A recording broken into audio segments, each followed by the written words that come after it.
Hello मित्रों, અમે બનાવી રહ્યા છે મૂંગઠાની રેસીપી। એ બહુ સરસ અને ક્રિસ્પી થાય છે। ઘરે બનાવેલો મૂંગઠા આજે અમારી નવી રેસીપી। તે ખાવામાં બહુ સરસ અને ક્રિસ્પી હોય છે। ગામડાનું પ્યોર ઘી ભેંસનું તેનો મૂંગઠા અમે બનાવી રહ્યા છે આજે। ઓકે, અને આ છે ચણાનો લોટ। તે અમે ઘરે ઘંટીમાં દર્યો છે। દાળ લઈને પછી ઘરે બનાવશું।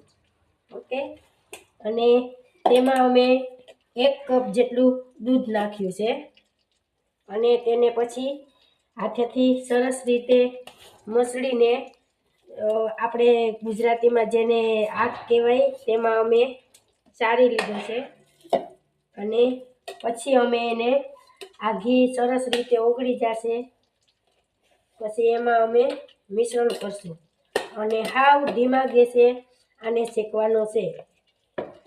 જો મિત્રો, આ ઘી સરસ રીતે ઓગળી જાય ત્યાર પછી જ આપણે લોટનું મિશ્રણ કરશું અને તે પણ થોડો થોડો નાખતું જવાનું અને સારી રીતે હલાવતા રહેવાનું।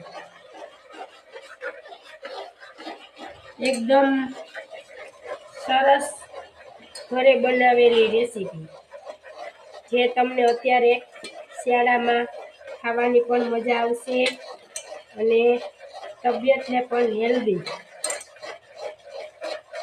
તબિયત બગડવાની કોઈ બીક નહીં રહે, કેમ કે આ અમારા ગામડાનું ઘી છે સરસ ભેંસનું। જો મિત્રો, હજી લોટ થોડો બ્રાઉન નથી એટલા માટે હજી આપણે આને વધારે શેકશું, તેના લીધે ટેસ્ટ સરસ આવે અને બજારથી લઈએ એવો મૂંગઠાનો કલર પણ આવી શકે।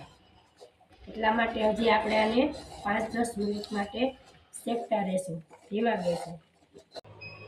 ચાલો મિત્રો, આ જો આપણો લોટ સરસ રીતે શેકાઈ ગયો છે એટલે હવે આપણે આને ઠારવા માટે મૂકી દઈશું, ગેસ બંધ કરી દઈશું અને આ બાજુ આપણે સાંતળી મૂકીશું। હવે એના માટે